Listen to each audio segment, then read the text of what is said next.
Hello champion, स्वागत है अपने अपने यूट्यूब चैनल जेडीएस कोचिंग में। आज हम देखने वाले हैं समीकरण को संतुलित कैसे करें। समीकरण जैसे कि हाइड्रोजन और ऑक्सीजन मिलकर जल बनाता है। हाइड्रोजन का H2, ऑक्सीजन का O2, जल का H2O। हाइड्रोजन और ऑक्सीजन मिलके क्या बनाता है? जल बनाता है।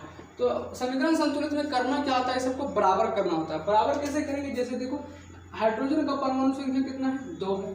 ऑक्सीजन का परमाणु संख्या कितना है? 2 है। फिर यहाँ पे हाइड्रोजन का परमाणु संख्या कितना है? 2 है। और ऑक्सीजन का परमाणु संख्या 1 है। इस साइड वाला को हम बोल सकते हैं LHS, यानी कि लेफ्ट हैंड साइड, क्योंकि दाहिने तरफ है, बाएं तरफ। और ये इसको बोल सकते हैं RHS, क्योंकि राइट साइड है, इसलिए हमको बोलते हैं RHS, इधर बोलते हैं LHS। तो ये दोनों को बराबर करना होता है। तो अब बराबर कैसे करेंगे? तो हाइड्रोजन का परमाणु संख्या 2 है, यहाँ पे हाइड्रोजन का परमाणु संख्या 2 है, यानी कि हाइड्रोजन तो बराबर है।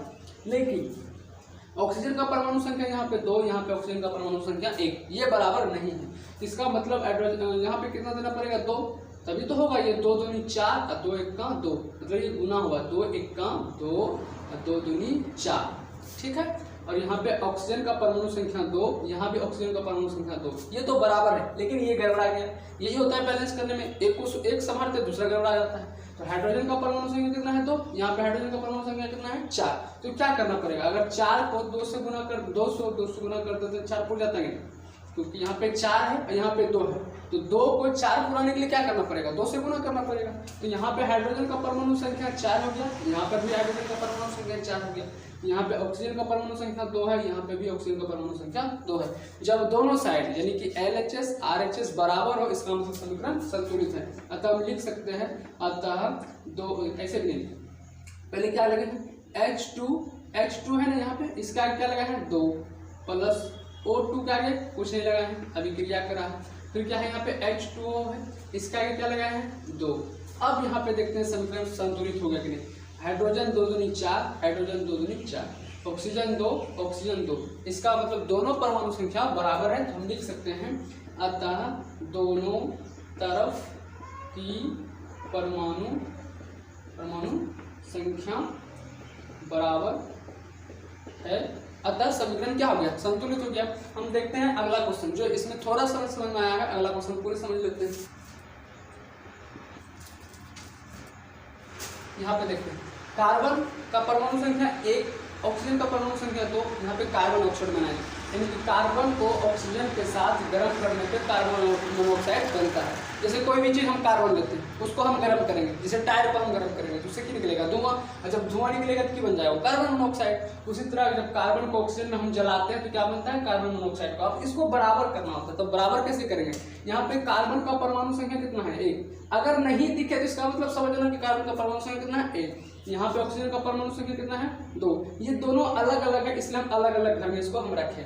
ये दोनों एक ही है, इसलिए एक ही घर में रखते हैं। कार्बन का परमाणु संख्या 1, ऑक्सीजन का परमाणु संख्या 1, ठीक। क्योंकि यहाँ पे कोई दिख ही नहीं रहा है, इसका मतलब 1 होगा। समझ में आया? अब यहाँ पे हम देखते हैं कार्बन का परमाणु संख्या 1 है, यहाँ पर भी कार्बन का परमाणु संख्या 1 है, मतलब अभी तो एक बराबर है। लेकिन यहाँ पे ऑक्सीजन का परमाणु संख्या 2 है और यहाँ पे ऑक्सीजन का परमाणु संख्या 1 है।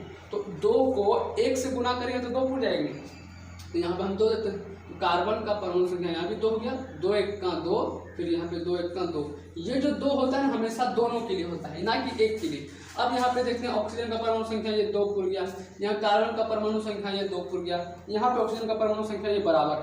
ये दोनों तो बराबर हो गए, लेकिन ये बराबर नहीं होता। यही होता है समीकरण को संतुलित करने के लिए। एक बराबर करेंगे दूसरा एक हो जाएगा। तो इसका मतलब यहाँ पे कार्बन 2 है, यहाँ भी 1 है। कितना से गुना करें जो 2 पुर जाएगा? 2 से। तब ना 2 1 2, 2 1 2। अब देखा जाए, कार्बन के आगे क्या लगाए हैं? 2। ऑक्सीजन के आगे कुछ लगाए हैं क्या? नहीं लगाए।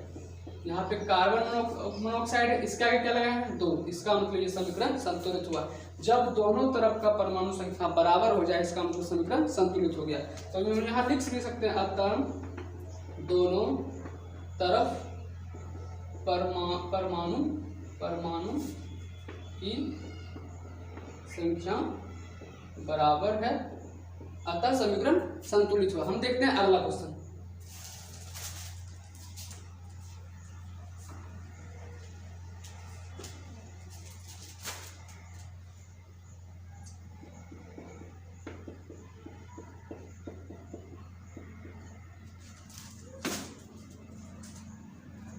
यहाँ देखते हैं सोडियम हो गया, ये हो गया ऑक्सीजन, ये सोडियम ऑक्साइड। इसका मतलब सोडियम का परमाणु संख्या कितना है 1, ऑक्सीजन का परमाणु संख्या कितना है 2। यहाँ तक क्लियर है। यहाँ पे देखते हैं सोडियम का परमाणु संख्या कितना है 2, यहाँ पे ऑक्सीजन का परमाणु संख्या कितना है 1।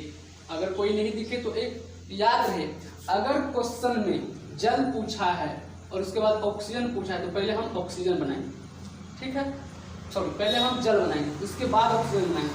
अगर ऑक्सीजन नहीं, अगर जल हाइड्रोजन नहीं है तो हम क्या बनाएंगे, पहले ऑक्सीजन।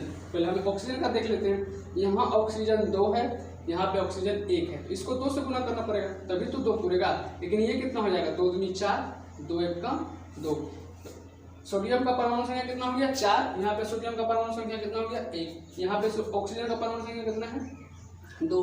अब सोडियम है यहाँ पे 4, राइट हैंड साइड इधर, और लेफ्ट साइड इधर है क्या, सोडियम का परमाणु संख्या 1। तो कितना से गुना करें जो 4 पूछ जाए। अगर हम 4 से गुना करते हैं इसको, 4 का कितना हो जाएगा 4। अब देखते हैं सोडियम का परमाणु संख्या 4, यहाँ भी सोडियम का परमाणु संख्या 4, ये तो बराबर है। यहाँ पे ऑक्सीजन का परमाणु संख्या कितना है 2, यहाँ पे ऑक्सीजन का परमाणु संख्या कितना है 2, इसका मतलब बराबर हो गया। जब दोनों तरफ परमाणुओं की संख्या बराबर होता है इसका मतलब हम क्या समझते हैं कि समीकरण क्या हो रहा है, समीकरण संतुलित हो रहा है। हम लिख देते हैं इसका आगे क्या लगाए, सोडियम का आगे क्या लगाए 4 प्लस ऑक्सीजन का आगे क्या लगाए कुछ नहीं, अभी क्रिया करें, फिर सोडियम ऑक्साइड का आगे क्या लगाए हैं सिर्फ 2। तो क्या लिख देना है, दोनों तरफ परमाणु संख्या बराबर है तो समीकरण संतुलित हुआ। अगर ये सारी बातें समझ में आ रहा है तो हमें वो क्वेश्चन देते हैं, उसका कमेंट में जवाब दीजिएगा।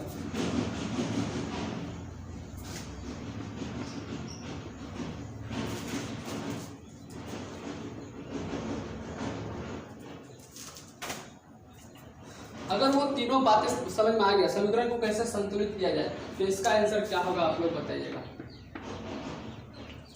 मिलते हैं हम अगले नेक्स्ट वीडियो में, तब तक के लिए गुड बाय।